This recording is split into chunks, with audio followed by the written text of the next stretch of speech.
everybody? Welcome to another episode of the DFS Dose, your fix of DFS information, strategy, and analysis. I'm your host, Ben Hover, and as always, I'm joined by the two J's, Joey and Jared. And gentlemen, the Week 1 main slate is in the books, and what a slate it was. Incredibly high-scoring week we saw on DraftKings. I mean, unlike anything I've seen in a long time. The Millie Maker got taken down by a 301-point lineup. I've never seen anything like that in NFL. Maybe it's happened, but I've never seen it. And that's just absolutely crazy. So we have quite a bit to talk about today, including how a 301-point lineup was reached. So on today's show, we're going to analyze some of the top plays that you needed to have to place highly in GPPs. We'll also recap our personal worst and best plays. And finally, we're going to break down some of the most surprising statistics of this incredible Week 1 of NFL and discuss whether or not these stats are predictive of trends that will continue throughout the season or simply just 1 week anomalies. So real quick, guys, what is going on? And do you have any just sort of general takeaways from the week? This slate was crazy, man. Yeah, absolutely. Very high scoring. Terrible. Why was it terrible? The tilt is real. Yeah, I don't. Michael Thomas and Kamara killed me. I mean, if you were off plays, it was looking bad for you. If you were off certain people. The thing is, the chalk really ended up hitting this week, and I think that one of the reasons the scores were so high is because the salary was so soft. So I would definitely expect the salary, like the winning lineups to be lower scoring as the lineups continue, or as the prices continue to get tighter going forward. In cash lineups, like the cash line was almost around like 200 points, which is absolutely nuts. Yeah, that's insane. My cash lineup posted 211, which is insane. That's usually like a GPP lineup, and I finished with 90%. I didn't even win 100% of my cash with a 211 score. That's crazy. The cash line was crazy, which means that the GPP line was even crazier. Yeah, so let's get into it. Some of the plays that you needed to absolutely have to win big this week. Obviously, the Bucks and Saints game was the pinnacle. You had to have stacked this game in a couple of different ways. So Fitzpatrick, he was 1.29% owned in the Millie Maker, and this was projected to be the highest total game. So how come people weren't on him, guys? I mean, it's because it's Fitzpatrick. I mean, okay. I understand. But at the same time, yeah, it was. So he posted a career high. He had 417 passing yards, 4 touchdowns, no interceptions, and he had 12 carries for 36 yards. I mean, I just think that's insane. Coming in, if you look at the Saints secondary, it's not bad. Yeah, that's what I was. It's not say. bad. I don't know what coming happened. into this week. You didn't expect the Saints defense to be as bad as it was. Like, they couldn't stop anybody. They couldn't stop Godwin, Deshaun Jackson, Mike Evans, nobody. Like, it was just straight up like an aerial assault from Fitzpatrick. Yeah. So on the other side of the ball, Michael Thomas and Kamara were both chalky, and yet we didn't. For them to reach that ceiling that people had sort of anticipated, wouldn't Fitzpatrick had to have sort of produced at that level? Because otherwise they wouldn't have been still passing. Yeah, Michael Thomas would not have gotten 16 catches if the Bucks didn't score like that much. Because Thomas was a complete slate breaker. He had 16 receptions, which is a Saints team record for 180 yards and a touch. That was over 40 points on DraftKings. Yeah, that's got to be the most in recent years, right? I haven't seen a 16 catch game in a while. Yeah, he had 8 catches for 90 yards in both halves. Crazy. That's incredible. So I was on Thomas this week for sure. I think the main decision was Thomas or Keenan Allen. I sort of leaned towards Thomas because the Bucks are missing their top corner. Hargraves was out, and I just sort of thought with Ingram out, the Saints would switch to a more pass-heavy attack. Were you guys on Thomas this week? I was on Thomas and Kamara this week. I felt like those were 2 plays that you kind of had to have to do well, and obviously that was true. Yeah. Yeah, I didn't play either, and the only reason I didn't play either was because I felt they would get a lead quickly, and just like run the ball out. So I didn't think Michael Thomas would catch 16 passes. And I love the Chargers. I love the Melvin Gordon and Keenan pair more than Thomas and Kamara. They were cheaper and had better matchups. I feel they had better matchups. They both did snap too. That was a viable they both stat. did well too. But it helps when like Kamara had 8 carries and 2 of them went for touchdowns, which is 20. So it comes out to 25% of his carries were touchdowns in this game, and he had 29 yards rushing. And then he also went for 9 catches, 112 yards, and a touchdown for 46 so Kamara points. had 3 touchdowns on, 17 touches? Yeah. That's incredible. Yeah, it's crazy. He's a crazy talent. It's insane. So here's just a question. Can you guys justify fading Kamara at any point? Because he's shown that he can do this continually. I mean, so for me this week I faded Kamara because I thought that David Johnson at 300 more had a better projection for workload. And yet Kamara is just, even with a limited workload, he's just outstanding. He's so explosive on the field. Breeze looks to him in the red zone clearly at every opportunity. Just my thinking, like with the David Johnson, is that the Cardinals are honestly a bad team, so they're going to be down, and if they're losing, they're not going to run the ball as much, so that decreases David Johnson's value. That's why I didn't play him this week. I thought the Redskins were going to win. Like, I picked them in a survivor pool. I was off David Johnson, and I played Kamara a little bit, but I didn't have him like in every lineup because he was kind of expensive, $8,500. But going forward, I think it's pretty safe to assume that Kamara's never going to get that workload. Some people assume that he was going to be getting, 16, 17, 18 carries on top of his receiving look with Ingram being out, but I think that won't be the case. And the Saints know that they have to manage him that way, and yet it still seems impossible to fade him with this kind of production. I think a good outlook for him would probably be around like 15 to like 22 touches total, like catches, carries per game. Especially when Ingram comes back as well. But if he produces like he does consistently, you can't fade him, honestly, if he's going to score over 25 points, 30 points a game. Yeah, totally agree. And on the other side of the ball, we touched on it briefly, but having Mike Evans or Deshaun Jackson were huge swings if you were playing GPP. Deshaun Jackson came in at under 1% in the Millie Maker. He went for 5 receptions, 146 yards, and 2 touchdowns. And Mike Evans at 2.7% went for 7 catches, 147 yards, and a touchdown. I completely faded Evans. I thought that he would be locked up by Lattimore, but that just wasn't the case. They absolutely snapped. As did most of the people in the contest. So I took a brief look ahead. The DraftKings prices for week 2 are out, and Alvin Kamara is 9,500 over Todd Gurley at 9,200. I mean, he's playing the Browns, who just got shredded today by James Conner. So are you going to be playing Kamara at 9,500? That's so high. That is a lot of salary. Personally, I probably won't play him if he's 9,500. What about you, Jared? 9,500 is probably a little too much for me. I haven't really looked at the slate yet, but I'm ready to play. I'm paying down. I think Melvin Gordon's going to outscore him.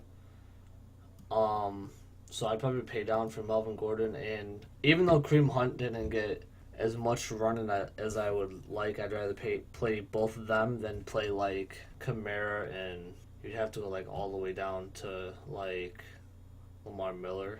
Yeah, Kamara would take up 20% of your salary, almost 20%.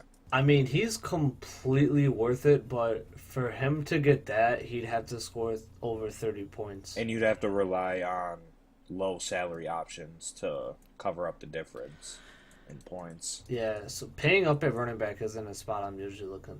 Yeah, I suppose it'll depend on what kind of low salary options we have next week. I think that I've barely looked at it, but I assume it's going to be quite a bit tighter than week 1, seeing as they didn't release it a month ahead of time. I mean, Kamara will, week in and week out, he'll probably score at least 20 points, as long as he's not getting hit. If you guys like watch him run and play or whatever, he never gets hit. Like, he gets tackled, obviously, but he doesn't get hit. Yeah, his strength isn't breaking contact, but it's just avoiding it. He's one of the most elusive backs I've ever seen. I mean, it's incredible how he just avoids contact. It's like he just slides off tacklers. He does. It's crazy. His agility is insane. But they are, like you mentioned, they are playing the Browns at home next week, that's a tasty matchup. That's gonna be hard to get off of. Same with running it back with Thomas. You saw the Browns get torn up by Brown and Juju this week. Yeah, Juju had more receiving yards than Antonio Brown too. Not as many targets though. Brown did have 16 targets, Yeah. but I mean, Big Ben was just trash though, so it kind of hurt both of them. yeah, as he is one to do on the road, is just play horribly. And it was pretty rainy there. The conditions obviously played a factor in that game, which is why, to me, going into the game, James Conner was an absolute stone lock. What with the Big Ben struggles on the road, Conner getting all of the workload in place of Le'Veon Bell. I didn't see how you could fade Conner even in tournaments. He was just so valuable with that kind of workload, and that definitely manifested because he went for 31 rushes for 135 yards and 2 touches, and he got 5 of 6 of his targets for 57 yards. That is a 36 touch game. That's Le'Veon Bell, and that's even more than Le'Veon Bell. That is more than Le'Veon Bell, and that's insane. He had 36 touches against the Browns. Do you think that Le'Veon Bell is expendable to the Steelers at this point? That's a tough question. I mean, he's clearly one of the best running backs in the league, but he could also be part of a system. I mean, you have to think of it at this time because that is true. The way that they just plugged Conner and he performed Le'Veon Bell-esque in that role for his first time. I mean, that's just amazing. And you have to wonder if the Steelers will trade him if he ever signs his tender. The Steelers would never trade him. You don't think he's expendable? Watch he gets traded next week. He's definitely expendable, but he's not getting traded. I don't think he would get traded just for the reason that he's holding out. So the team that trades for him would also have to offer him what he wants, which could be hard to do. Well, Khalil Mack was holding out, and we saw how much of an impact he made. But you don't find a talent like Khalil Mack every year. He's like a once in a generation type talent. Le'Veon Bell's not. He is, but you could find another great running back easier than you could find another great pass rusher. Get where I'm coming from? And pass rushers have more of a life. Like, they have more of a life and like a longevity in the NFL rather than a running back. That is definitely fair. But you just have to wonder, I mean, there's clearly bad blood running between the Steelers and Le'Veon Bell at this point. Le'Veon Bell is like subtweeting them a second after they tie the game with the Browns. It's not a good look. The offensive line has trashed him. He's just acting out Childish. on Twitter.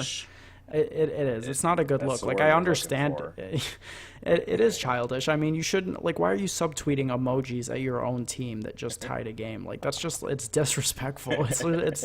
And I'm all for players wanting to get paid. Like, they all deserve that. But, like, why you got to be like that, you know? Like, hold out if you want, but why are you subtweeting your team? Like, if I were a Steelers fan, I would be like, nope, we got Conner.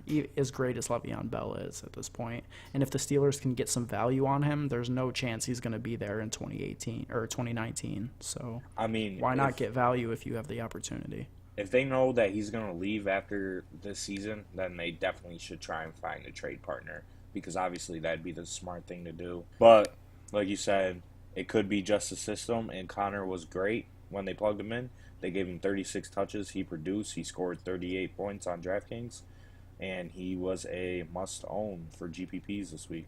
So a couple more must-owns before we move on to our next segment. Emmanuel Sanders, he was expected to be the top target for Case Keenum on this new Broncos offense, and that was exactly what happened. He got 11 targets, 10 catches, 135 yards, and a touch. Demaryius Thomas also got 10 targets, so one less than Sanders, but he just wasn't as productive as Sanders was. Did you guys play a lot of Sanders? I had him, I think, in every lineup. Yeah, As said 5K, in you couldn't fade him. previous podcasts, I was all over Case Keenum and Sanders and the whole Broncos team against the Seahawks defense and it paid off. So Yeah, Keenum had a sort of up and down week. He did throw, I think, 3 picks after it was all said and done, and there was definitely another one that could have been a pick, but it was dropped. But I mean, he produced enough to outweigh that. first 5100 price tag. Oh yeah, It paid off. absolutely. He scored 25 points. He had 3 touchdowns as well as 3 interceptions. Demarius got 1, Sanders got a touchdown. So all in all, the Broncos stack paid off, and that was a stack that we were pushing on previous podcasts. Well, at least me and Ben were pushing it, and yeah, it paid off. Yeah, do you guys think that next week Sanders will again outperform Demarius, or was it just sort of a weekly thing that Thomas didn't do quite as much with his targets? Who are they playing next week? Good question. Oh, Oakland? Oh yeah, Oakland. So I mean, Both of them. I'd go with his Broncos stack again. yeah, if they're cheap. I might look at Sanders. I mean, his price has gone up. I He probably wouldn't is going to play be BT. 6,200 next week, so you will have to pay up a little more. But even still, 6,200 against the Raiders. We'll see how the Raiders do tomorrow against the Rams, but I expect them to be torched through the air, to be honest. So 6,200 won't scare me off if that manifests tomorrow with the Raiders secondary. For sure. And I guess the last must-own, there were plenty of great plays that you could have played this week, but in terms of must-own, you pretty much had to have Tyreek Hill if you didn't have, Michael Thomas or one of those other. Michael Thomas. So Tyreek Hill had 8 targets. He caught 7 of them and went for 169 yards, 2 touchdowns, and he had a 91-yard touchdown return. He was just absolutely amazing. He is so fast. He just makes everyone look like slow motion when he's running. What do you guys think about Hill this week and going forward? He'll snap this week. And if you think about it, a lot of his catches weren't that deep. I mean, he had that one where he jumped up, acrobat, fell on his head, caught the ball. But one was a quick slant that he just took to the house. He just completely outran everybody and took to the house. He's always a threat on special teams. I like Hill. I think he'll be good for the rest of the year. It just depends what his price tag is on DK. It's probably just going to keep going up. Yeah, so to me, Hill and Kamara have a lot of similarities in that they're so explosive that you really can't fade them, but at the same time, they're not getting the workload or guaranteed target share that the other players in their price range are getting. So would you rather pay for someone like Tyreek Hill or, AJ Green or Michael Thomas, who are the clear number 1 targets in their offense, where Hill's getting only 8 targets? You could find that at a cheaper price, but they won't be as explosive. And the same thing with Kamara. So that's going to be a difficult choice to make with these guys because the ceiling is always there and they're a threat to go all the way anytime they touch the ball. Hill's already all the way up to 7,600. And one thing that we were kind of wrong about was Mahomes against the Chargers defense. He had 4 touchdowns and 256 yards. Yeah, that was amazing. To be honest, we do record our preview podcast on Wednesday nights and it comes out Thursday. So once the Bosa news came out later in the week, I sort of got off of the Chargers and went down to the Bengals for 100 less, just because I was afraid that pass rush wouldn't be as intimidating. And that turned out to be true. The Chargers definitely missed Bosa this week. Yeah. And he could be out for a few more weeks, by the way. He's slated to miss more than 1 week. I got off the Ravens, went all the way down to the Browns. And that must have paid off. What did the Browns end up with? 16, 1 less point for 1,800 less. And far less ownership, too. Although It's value. the winning 301-point Millie Maker lineup did have the Ravens, which I thought was surprising. I was almost sure that whoever won the Millie Maker would have had a similarly highly produced defense at a much lower ownership, but it seems like the chalk worked in pretty much every way for them. Yeah, we could look out for that Browns defense the rest of this year, honestly. Denzel Ward looked amazing in coverage. I mean, he gave up that amazing catch to Antonio Brown in the end zone for a touchdown, but he had 2 picks. Myles Garrett was just dominant. Yeah, he And- was, Yeah. and you can't be on Denzel Ward for giving up an amazing play to Antonio. I mean, that happens Yeah. to great corners all the time. And minus the Bears collapse, I would look at the Bears defense as well. Yeah, Absolutely, definitely. they were putting on Potentially. a ton of pressure. Matt kind They of definitely- disappeared in that second half, though. I don't know if that was because they just turned to that quick passing, and Rodgers. It looked like he was tired. Yeah, Yeah. he was supposed to be on the snap count anyways, so I wouldn't be surprised if they scaled him back, thinking that He's Rodgers definitely not wouldn't come in back. game, But like game shape. Like he's not. Yeah. and he was still He's not ready dominant. to play a whole game. Yeah, And he. Oh my God, yo!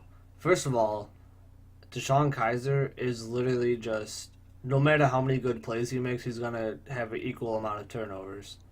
Who does this remind you of? Big arm can make huge plays, but just sucks and turns the ball over and doesn't win.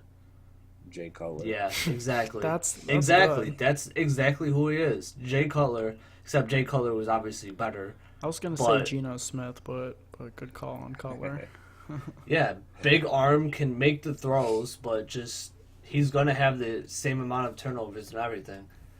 But He's bad. he's irrelevant. He won't have any relevance Yeah, this year, he's- anyways. yeah. But the Bears' defense is just going to get better, especially with if Roquan Smith finally breaks that starting lineup, and Khalil Mack decides to not decides, but once he gets into football shape, it's going to be crazy.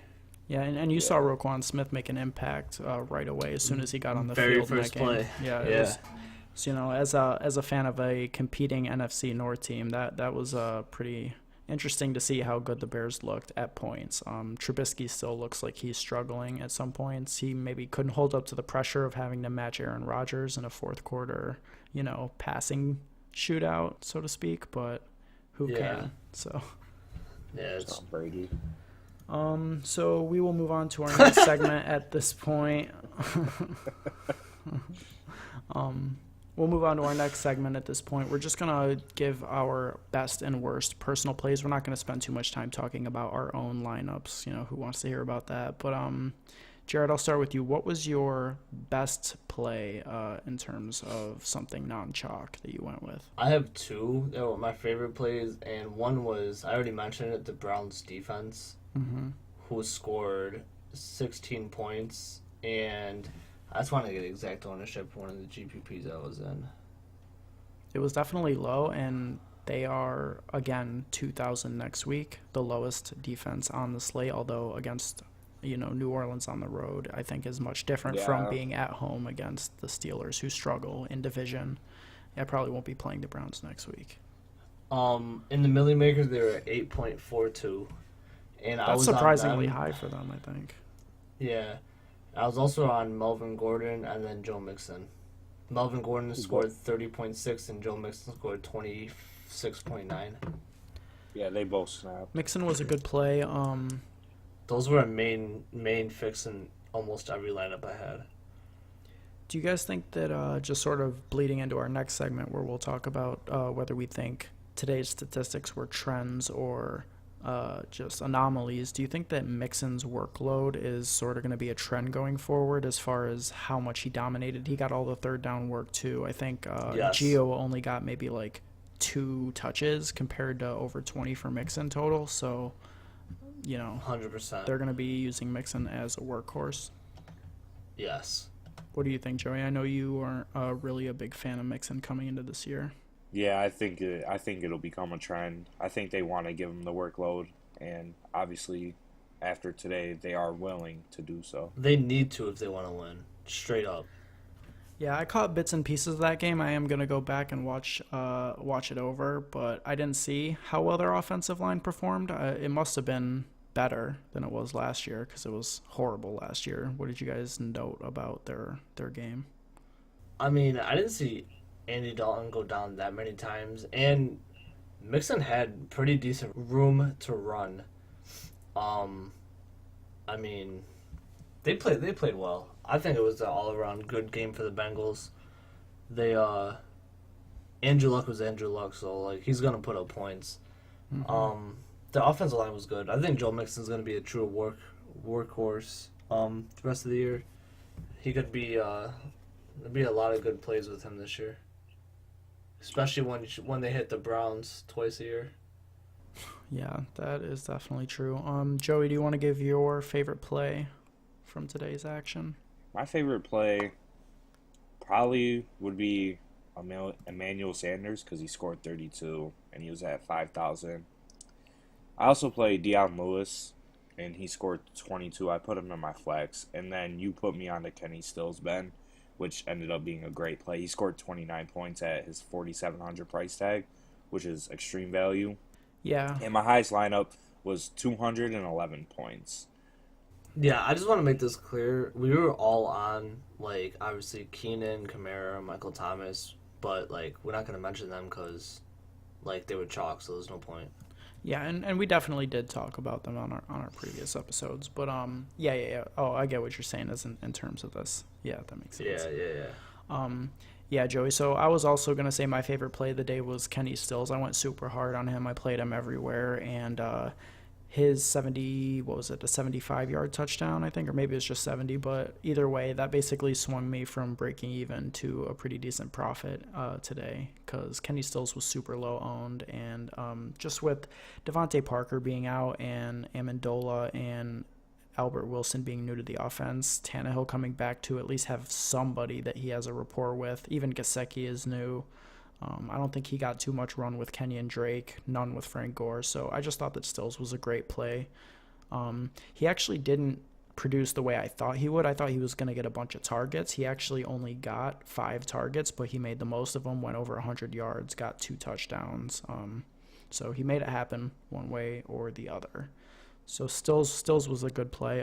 So Jared, I'm going to toss it back to you. What was your least favorite play or just a mistake you made? What did you do wrong this week? 2 of them. I had a lot of Alex Collins. He only got 7.9 points. And then I had a lot of John Ross. Obviously, I love John Ross. But he only got that 1 catch, which was a touchdown, but not enough. Yeah, so on both of those plays, do you think... I'll start with Ross. Do you think that he will get more targets going forward? Because I think he only got 2 targets and that 1 catch for the touchdown, which wasn't even a bomb like you would expect for him. It was a red zone target. Yeah, like, those 2 plays, I would... 10 out of 10, I'd do that over again. Every single time with the matchups those good. I don't regret playing them.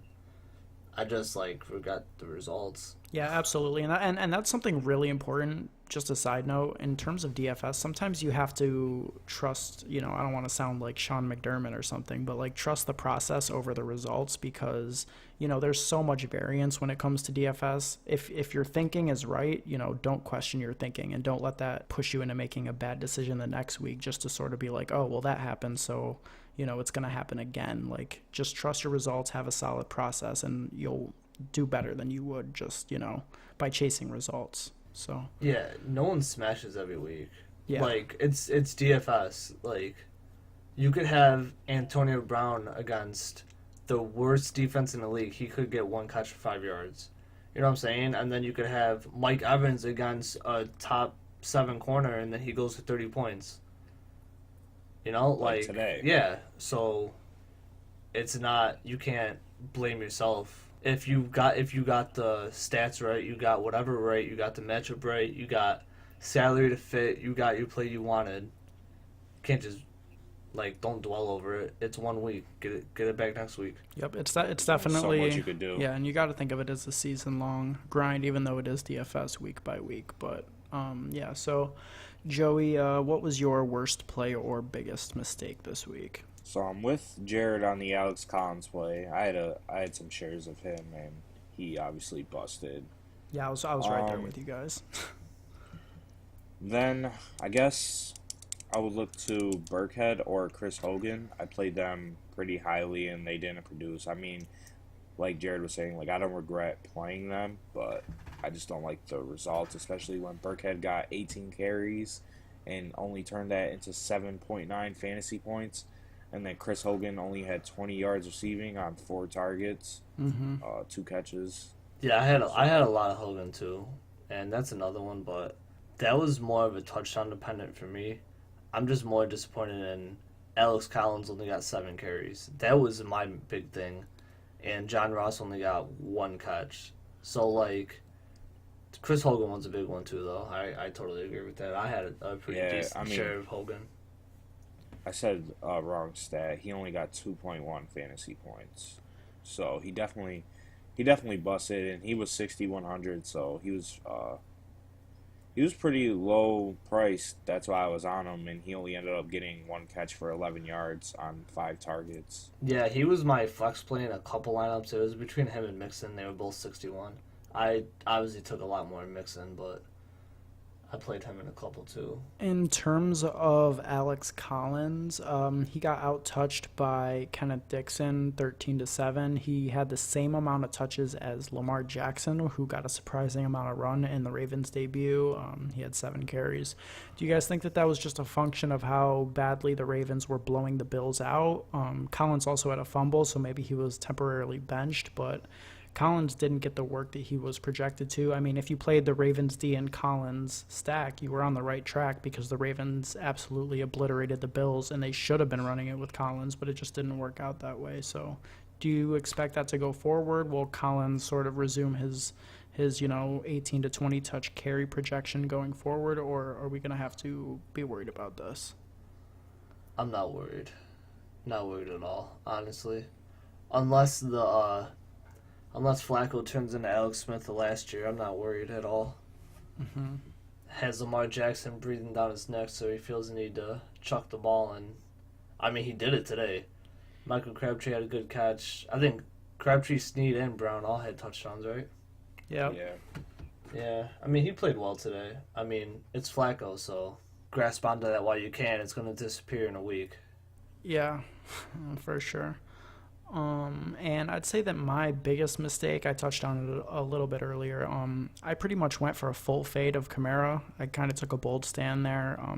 As good of a play as he was, like I said, I'm usually going to be chasing workload and not going to be going after these plays that are explosive but not a guaranteed workload. So I almost fully faded Kamara, and I went heavy on Michael Thomas, which worked, going on the Saints passing game. And I played a lot of David Johnson in place of Kamara, who was 300 more, and that just ended up being a mistake in the end. The David Johnson and the whole Cardinals offense was super disappointing. So I guess that's my biggest regret. But again, like we talked about earlier, I mean, the process was there. I guess we'll just have to see with David Johnson, because that was pretty concerning to see how he was utilized. Yeah, sure. I went almost all in on Melvin Gordon over Kamara. Yeah, and Gordon did pretty well. So let's move on to our final segment of the show, where we're going to look at some of the more surprising statistics from today and lines, and just talk about whether or not we think that they're indicative of trends that are going to be going forward, or if they were just 1 week anomalies that we can sort of disregard based on situation. And we can start right with Melvin Gordon, like you were talking about. So Gordon had his first career 100-yard receiving game today. He caught 9 passes for 102 yards and had 64 yards on the ground with 15 carries. So do you think that Melvin Gordon's pass game usage was a function of the Chargers playing from behind, or can we expect Gordon to be that kind of, David Johnson, Le'Veon Bell of the past, where he's getting that kind of receiving game workload on top of a workhorse running projection? I don't think he'll get that much running the pass game, honestly, because they have Eckler, who actually played very well, and he looked really good as a receiver. Yeah, he looks pretty good. He had a pretty long touchdown receiving the ball too, catching the ball. I think it was just a product of they were getting on. What about you, Joey? What do you think about Gordon? I agree.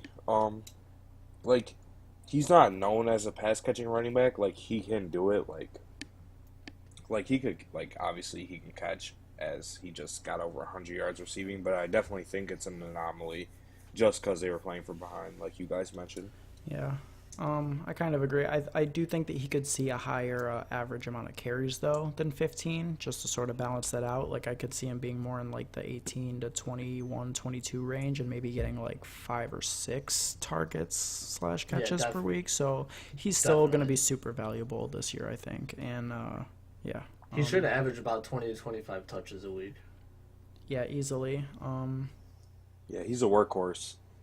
So let's talk about another backfield out there in the Titans, which I think is pretty interesting how it ended up shaking out today. So just some notes with the Titans. Marcus Mariota exited the game.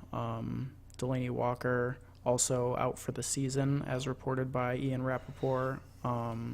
So we don't know how much time Mariota's going to miss, if he'll miss any, but if Blaine Gabbert enters the lineup as their starting cornerback, they're probably going to have to shift to a more run-heavy team just to hide Gabbert, who we know. I mean, we know who Gabbert is at this point. He's not good. So the Titans this week, Derrick Henry got the first 8 touches of the game. It looked like they were going to feature him. And then after that, they completely switched gears, and Dion Lewis took over and out-touched him from that point on. I think Derrick Henry only got 2 carries after that. So Lewis had 16 carries for 75 yards and a touch, and he caught 5 of 8 of his targets, whereas Henry only had 10 carries for that game. So what do you guys think about the Titans' backfield going forward? Do you think Dion Lewis is the back to own, or was this just a product of the game? Did Mariota come back in the game? I didn't finish watching that game. He came back in and then re-exited. Alright, That was a super weird game. I mean, there was the longest delay Dion in Lewis NFL is better history, than Derrick Henry. I mean, if Delaney Walker is going to be out for the season for sure, which, I mean, I'm guessing he is. He kind of screwed up his ankle. I don't expect Jonnu Smith to eat all those targets up. I think they're either going to go to Corey Davis, which he already got a huge amount of targets, or Taywan Taylor, or they got to go to Dion Lewis. It's either Taywan or Dion Lewis. I think I would rather have Dion over Derrick Henry, but Derrick Henry's still gonna be good this year. There's no reason to doubt him. It's just he's probably gonna be almost untouchable to play in DFS. So Dion Lewis is a definite DFS back. Derrick Henry is not better than Dion Lewis. Well, Henry's stat sheet looks worse than he played. He had a long run called back. I think it was like 60-plus yards where he just ran through the whole Dolphins, run defense. So Henry could have had a bigger game if that didn't get called back from a holding penalty. But that being said, especially with DK being a PPR site, if Lewis got 8 targets, which could go up even higher if Walker misses the season, which he is looking like he will, I could definitely see Dion Lewis being a valuable play.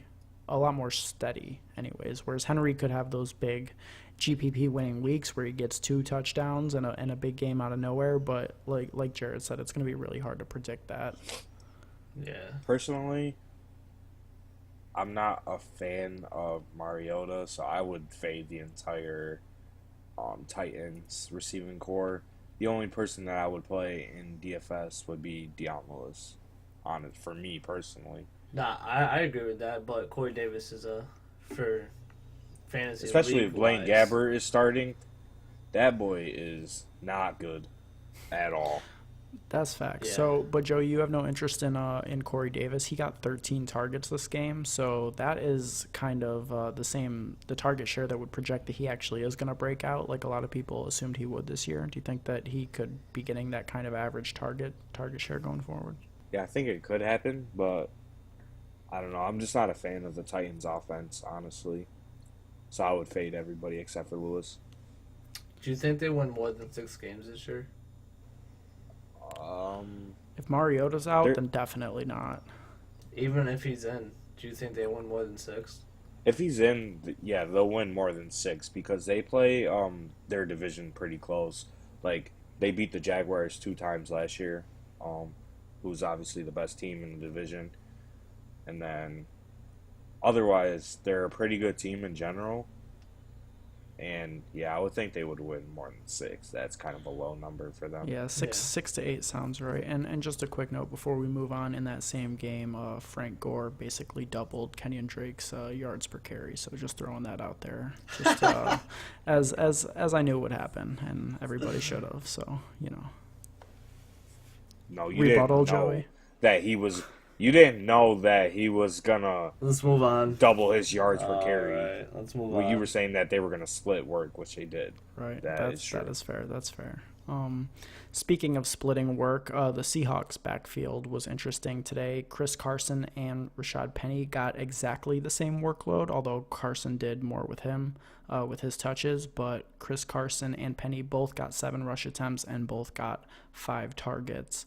Do you guys see either one of them emerging to the point that they're relevant, or will they just leech off of each other and just make them irrelevant? I mean, they had a tough matchup yesterday against the Broncos, who have a pretty good run defense. But I think Carson will eventually overtake the whole job and not split with Penny. I feel like Penny is not good. He looked slow. He looked indecisive. And I think Carson just looked way better than Penny. So I think the split was just because he was a first rounder. So they kind of like obligated to give him touches because they're like, he's a top pick. Like, we need to get him going. But he just did not look productive. Yeah, and Chris Carson hurdled a dude like he was Todd Gurley out there. That was pretty impressive. Although Chris Carson did have a fumble as well, though, which hurts his stock a little. Yep. I still can't get over Penny getting drafted in the first round. The Seahawks need so much more than a running back. Yeah, I don't think that they realize that, and maybe they will soon. Jeez. Did you guys catch the article that came out about like the players not trusting Pete Carroll anymore after the decision to not run the ball in the Super Bowl? Yeah, I saw that. Well, you know, I Pete mean, Carroll's got I a believe shady it. past if you go back to his college football history, so I wouldn't be surprised with anything regarding Carroll. Like they just don't trust him as a coach. Like, they don't think, he can get the job done because, like, he makes questionable decisions. How about Earl Thomas coming out after a holdout and picking off a pass in, like, the first drive? Yeah, That was good to see. Thomas and Khalil Mack, both off of holdouts, just looked amazing, and I would kind of expect Aaron Donald to look the same in tonight's game. Shows talent can overtake anything if you're good enough. Yeah. Absolutely. Let's move on to another running back who had a surprising debut. Christian McCaffery, definitely underproduced in his Week 1 showing against the Cowboys. There was a lot of hype surrounding CMC entering Week 1. His preseason usage had led people to believe that he would be sort of a true bell cow coming out. But his actual workload ended up looking a lot like it did last year. He carried the ball for what I thought was a pretty disappointing 10 times for 50 yards, even though that's a good average. People were looking at how he had carried 10 times in one quarter in the preseason, I think in the third week when the starters got run. So to see him only get 10 carries in his debut was pretty weak, even though he did get 5 catches on 9 targets for 45 yards. So again, he showed his floor, but it's like he may not have that ceiling that people assumed he would, as he was sort of creeping into the first round of redraft leagues. Such a facade. He also fumbled right on the goal line. Yeah. That game was just a weird game. That's not... Yeah. It was just a bad all-around game. Cam Newton snapped. But Cam Newton had 3 more carries than their running back. Yeah, that was just a weird game. I think this was just a bad game. And McCaffrey still didn't do that bad. So, PPR-wise. He didn't do bad, but like Ben said, he only had 10 rushing attempts when in the preseason they gave him that on like the first drive. Like, Yeah. I think he'll be a crazy. bigger part in the future. Mm-hmm. So Jared, you're saying that isn't really a trend. It was just a awkward Week 1, and he has a chance to bounce back. Yeah, I think he'll bounce back in a huge way. Yeah, I think he'll bounce back just because I feel like they'll use him more. And with Olsen getting hurt, he's basically the top option in the passing game. Honestly, That is very true. Moving on to, and this all seems like running backs. I guess it was just the running back usage was so interesting in Week 1. I touched on this a little bit earlier, but David Johnson I thought was super disappointing, along with the entire Cardinals offense. David Johnson only got 9 carries for 37 yards and a touch. The touch came late when they were already, the game was over, so it somewhat salvaged his day, but it was just garbage time. He only got 3 carries in the second half, probably because they were getting blown out, but he didn't even really make up for it in the passing game. He did get 9 targets, which is sort of, average for him. That's a lot for some backs, but 9 targets isn't crazy for David Johnson, and he only turned that into 5 catches for 30 yards. So what are you guys thinking about David Johnson, and do you think that he will be able to overcome what is looking to be a pretty shaky Cardinals offense? Once Rosen gets in there, I think he'll be fine. Can I just say that Sam Bradford is the biggest scammer in NFL history? Nah, yo, did you see that boy Chase Daniel? This dude gets paid like $1 million per throw. Sam Bradford. Oh yeah, he's got $20 million. Sam Bradford. Yeah. 1 year, $20 million, and he's so bad. He gets paid a ton everywhere he goes. And then he plays 7 games and then breaks his head or whatever, and then he's done. He tore his ACL 3 times with the Rams and got paid. They paid him a lot. They paid him $70 million, I think, somewhere around there. Then he went to the Eagles. They traded him. They got didn't they get a first round pick out of him or a second round pick out of him? Yeah, it was a first round pick. High pick. When Teddy got hurt, yeah. Crazy. First round pick. These people holding on to what he did in college. Yeah. That was almost 10 years ago. He's the biggest scammer in NFL history, bro. Crazy. The Cardinals are so bad. And that goes into play with David Johnson. If Sam Bradford's in there, I'm down on David Johnson. Because they're going to be losing every game. Didn't he get hurt in college, too? Didn't he have a major knee injury in college? I couldn't tell you. So David Johnson's price came down, but barely. Next week he is 8,200. Do you guys have any interest there? He's going to be facing the Rams, so that's going to be a pretty tough matchup. I think that's going to be a full fade for me until he proves otherwise. And full fade. This boy Aaron Donald's going to eat him for dinner, dude. How long do you guys think it takes for Rosen to overtake that job? Once they go 0-4. 2 more weeks. Next game if they're losing. Yeah, for real. Oh my god. It's not going to take talk long. about Sam Bradford all day. But let's not, and let's move on to another below average quarterback. And this is super below average. This is probably one of the worst quarterbacks I've ever seen. Nathan Peterman. This is seriously absurd how bad he is. He's not even average, bro. He's terrible. Absolute trash. I'm sorry. If you listen to this, Nathan Peterman, if this ever comes across your iTunes, you are bad. Yeah, man. And I tried to believe, man. I shot a $3 GPP entry with Nathan Peterman out there at 4,200. So shout out to that $3 that I'll never see again. That one's for you, Nathan. I tried, man, but it's over for you. So Peterman only made it into the third quarter for the Bills before he got replaced by Josh Allen. And in those about 2.5 quarters that he played, he managed to get 24 yards, an impressive 24 yards, and 2 touchdowns while taking 3 sacks. So, 2 touchdowns? You mean 2 interceptions? I'm sorry, yes, 2 interceptions. No, he definitely didn't get 2 touchdowns. That's crazy. So that's I'm crying. That's too much. That's 2 touchdowns is way too much for him. That's like a season total, bro. Do you guys want to hear his career stats real quick? Yeah, I want it. It's 5 games total, appearing in 5 games total, 7 interceptions, 29 completions. Oh my god. How many attempts? 67 attempts. He has a 43% completion percentage. Oh my god. 43%.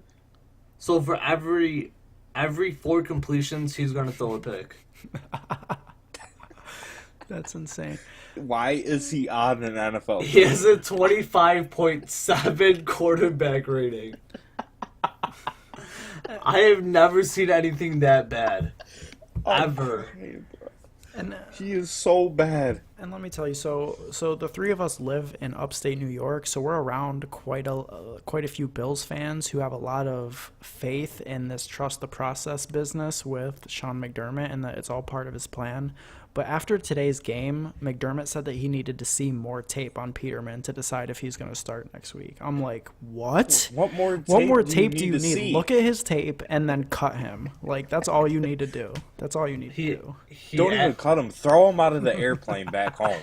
He averages 4.1 yards per completion. Yeah. That just goes into the question: Do we like anybody on the Bills this season? Nah. I like whatever defense that they're playing against, honestly. Josh Allen looked terrible, too. Yeah, he looked marginally better, but barely. I mean, seriously, barely. He led them to 3 points, but, like, that was 3 points in how many drives? I'm not even going to lie. I don't even know how many yards he had. Allen, coming into this draft and, like, as a viewer, he was definitely the worst quarterback in my opinion, and he kind of went high. So I thought that was a pretty bad pick. And I'm not even going to lie, I played McCoy in some of my lineups, and he busted. So that kind of had me tilted as well. He had 7 carries for 22 yards. So do you guys think that's going to be indicative of his season to come? Yeah. If Josh Allen starts, I think McCoy will be better. But Peterman, since literally on no joke, they could literally play 1-on-1 on the corners and put 9 men in the box and play no safety because they know Peterman can't complete a pass past 5 yards, and if he does, it's getting picked off. I really think that their line is so bad that McCoy won't be able to overcome that. And when running backs hit that cliff and they fall off, it happens fast. So I would not be surprised to see McCoy have had his last productive years. As sad as that is, considering he's a pretty great player. I got to give him a couple more games before I can write him off because I don't know. This could have been just a fluke, and he could go off for 30 points next game. And we would be wrong, but so I just gotta see what he does in these upcoming weeks. But I'm definitely gonna be off of him. And for the people out there who say that Colin Kaepernick is only out of the NFL because of his political views, I say look at the Bills. I mean, he would easily be a plus addition to the Bills quarterback room. Oh my you God. You can't say that he's not. I mean that's crazy. Take out the protests and all that. He would be 100 times better than any quarterback on that roster. Yeah. Without a doubt. Yeah. Oh my goodness. Yeah, so that Nathan Peterman. Nathan Peterman, bro. Yo, how did that is comical. This dude said we're playing too good of teams to start Josh Allen, so let's start Nathan Peterman. How does he give you a better shot of winning? This dude before today threw 5 picks. In a playoff game, he threw it straight to Jalen Ramsey and said, I don't want to play anymore. Let's go home. I had enough of this season. There's absolutely no way that they can start Peterman against the Chargers. The last time he plays the Chargers, he's just going to start having flashbacks and just start crying and go into the fetal position behind center. There's no way that they play him against the Chargers. Is that what they play next week? Yeah, they play the Chargers next week. Yeah, where he came out and threw those 5 interceptions last year. You know how chalk the Chargers is going to be next week? Dude, in cash, they literally might be 75% owned. I'll have them I'll have the Chargers defense in every lineup. I'm eating I the hope chalk. Peterman plays. Early look into DST for next week. Chargers, no matter what. Facts. Nah, yo, they're going to be chalk, and then they're going to start Peterman, and he's going to win a GPP. He's going to snap, bro. He's going to hear this podcast and be like, all right. We might give him the motivation he needs to turn his career around because he might be out of the NFL by week 5. Yeah, I could see it. Let's move on here to, let's see, what do we got here? How about the Jags wide receiver room? So Keelan Cole was chalked this week. I sort of got off of him towards the end. I still played him in cash, which thankfully, Michael Thomas and Connor bailed me out of that play. But Cole, who was anticipated to be the wide receiver 1, ended up being the 3rd in terms of target for Jacksonville. He got out-targeted by Westbrook and Moncrief. So do you guys think that that's going to be, sort of the pecking order going forward, or is it just going to be too crowded and it'll be a week-to-week thing to play any of them? If I ever play one of the Jags receivers, which I never will, because Blake Bortles looks like he's terrible. I don't know how he ever passed for. Didn't he get hella yards like 2 years ago? Because they Nah, he's a good fantasy quarterback. no, I'll never play him. I will never play him. He's a good fantasy quarterback. He's so bad.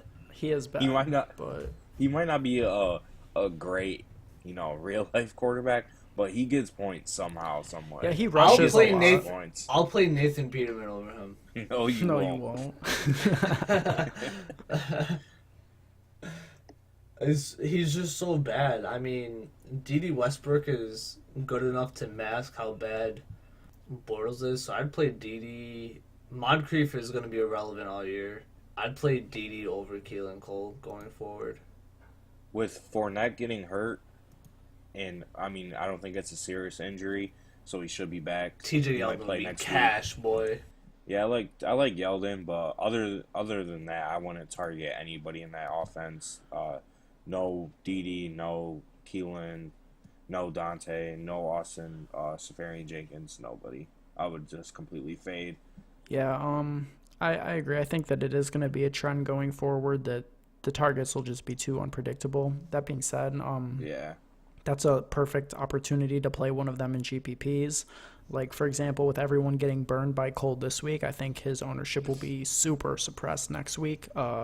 And you would think that they're going to have to pass quite a bit playing the Patriots. So I could see myself going back to Keelan Cole next week with everybody off of him. So just something to keep in mind there. Hopefully Fournette is out next week, and then he comes back the week after.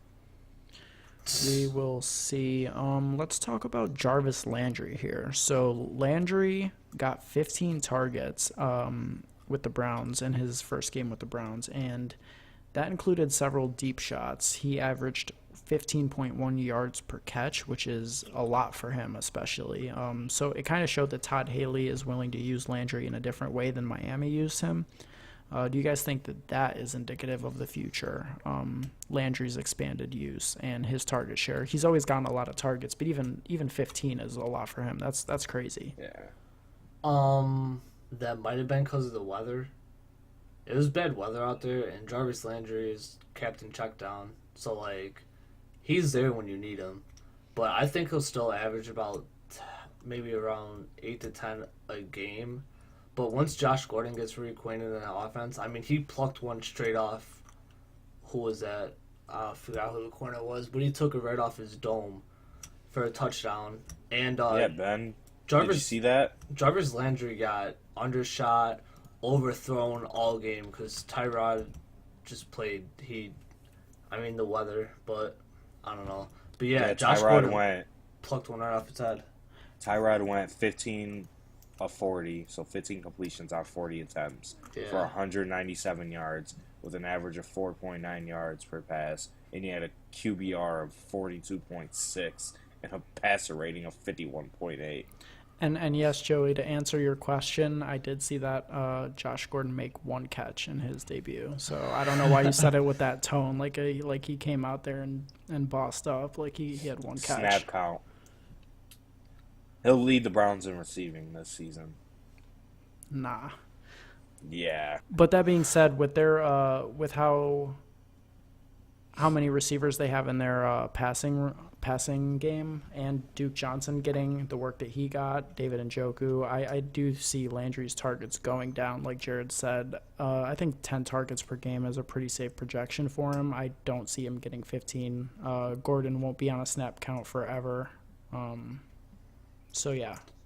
Once Baker gets in there, which I don't know when that's going to be, Tyrod honestly didn't play that bad. He scrambled a lot. I think he had like 70-something yards rushing today. Yeah, he played led the well. Browns in rushing. Yeah, he played well. I mean, that very low completion percentage was the weather. I mean, it made Big Ben look terrible too, even though Big Ben is terrible on the road. But once the weather gets better, I think Jarvis will even be better than he was on lower targets.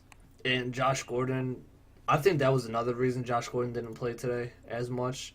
It was raining, it was bad weather, he already hurt his hamstring. If he goes out there and slips, he's done. Like, they could easily lose him for the season. So that was one big reason he didn't play today. When he gets back, those targets are going to shift over to Josh Gordon easily. Typical Browns fashion. Down by 14 points in the fourth quarter. Come back. Attempt a field goal to win the game. They get it blocked, and then they end up tying.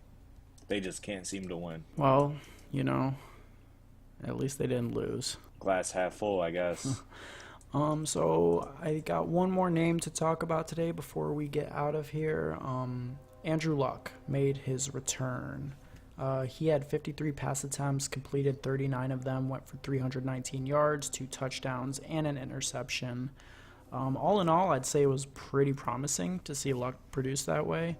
That being said, you can still tell the Colts shifted their entire passing attack to be like short passing and just quick throws.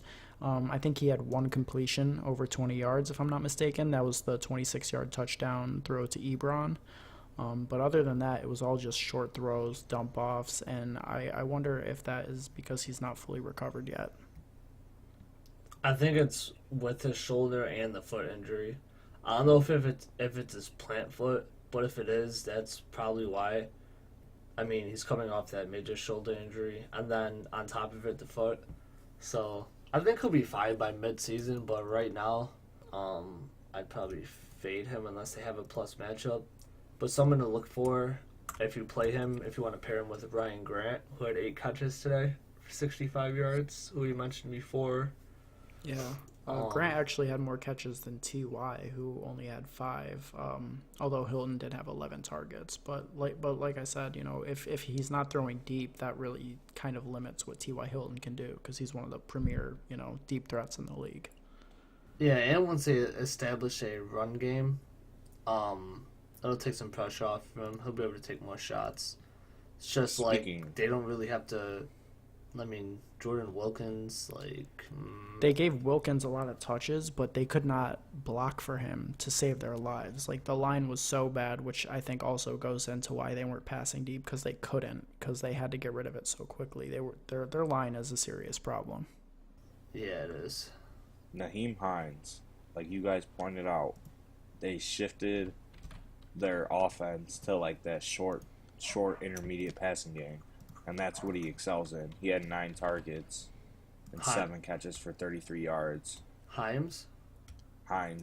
Yeah, and Ebron also had 5 targets, and Doyle I think had 10 targets. So it's just they're just tossing it to their tight ends and running backs, and even Ty got his targets, but they were shorter targets. So it's going to be something to keep an eye on how Luck develops throughout the season. Every week it's going to be Hilton and Doyle lead the Colts in targets, and then after that it could be Grant, Ebron, Hines. I think Grant's going to be a big part of that offense this year. And I was kind of watching that game somewhat closely. Ebron, although the stat doesn't look too bad because he had 4 catches, 51 yards, and a touchdown, he played poorly. He had 2 penalties that were just the kind of stupid things that made Lions fans hate him when he was in Detroit. He makes an impressive catch, but for every impressive catch he makes 2 boneheaded mistakes. So, Ebron will never be the type of player that a fan base can get behind. He's not a good player. I'm just going to put that out there. I agree. Don't get excited. Doyle is the tight end to own in Indianapolis. Yeah, Doyle is definitely the tight end to own. Doyle's actually good. Well, is there anything else that you boys want to touch on before we get out of here? One player, if we're talking about DFS, a low-key DFS player, and also season-long player, Randall Cobb had a huge game today. And if that injury lingers, but he can play through it, that quick passing with Devontae Adams' first step. First of all, Devontae Adams is probably one of the top slant route runners in the whole league. So him and then Randall Cobb in the short passing game could be GPP winner plays at some point this year. So I'd watch out for that, especially if Rodgers stays hurt. But if he gets healthy, Allison's going to be more viable than Cobb, I believe. Yeah, I don't know Allison's numbers off the top of my head, but Cobb had 9 catches out of his 10 targets for 142 yards and a touchdown. Granted, most of that came on that last touchdown throw from Rodgers. But like you said, if he's going to be focusing more on a shorter passing game, then Cobb is definitely going to be viable, and he's super cheap. He's actually only 4,600 next week, which is crazy. That being said, it is facing Minnesota, so that's probably why. And they're starting to incorporate those bubble screens that they used to do with Greg Jennings all the time. They're trying to bring those back, so yeah, it's just something to look out for. And one quick thing while we're talking about our homer teams, Joey, I want to ask you, Philip Dorsett had a substantial amount of targets today. He had 7 targets, and he caught all of them, which was more productive than Hogan was. Do you think that Dorsett is going to be a legitimate option for the Patriots this year? And if so, I mean, you got to consider looking at him. He's only 4,500 next week.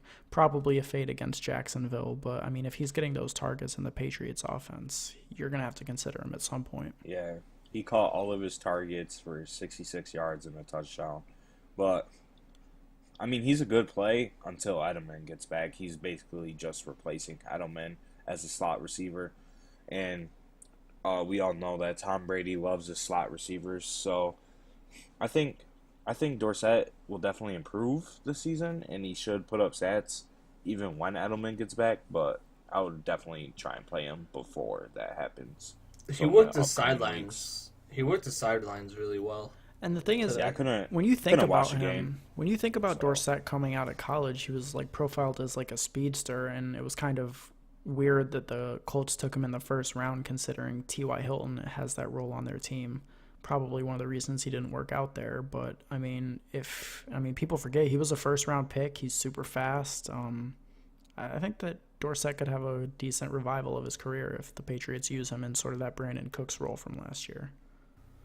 Yeah, I agree. And just to update the listeners about our little 3-man DraftKings, Ben won this week. So how could I forget? Yeah, I just played my Ben cash lineup, scored 211, like I said earlier, wiped the floor with these boys.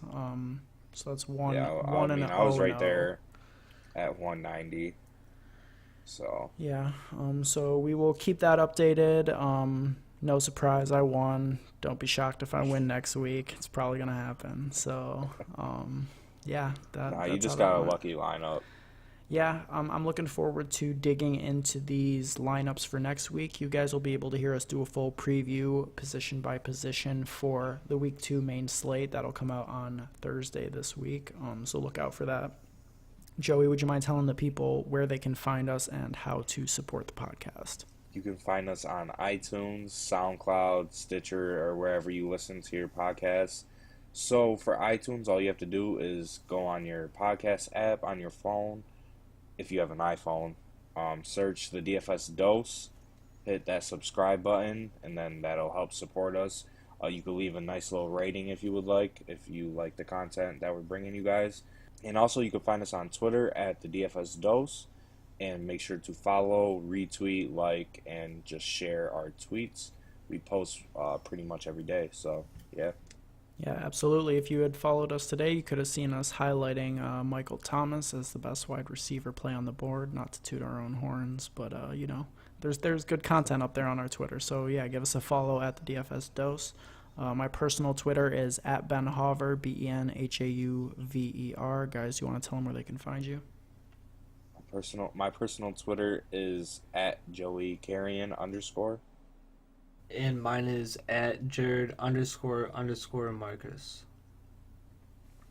All right, guys. Good luck to you all. I hope you all did well in Week 1, and we will see you on Thursday to break down Week 2. Can't wait. Yeah.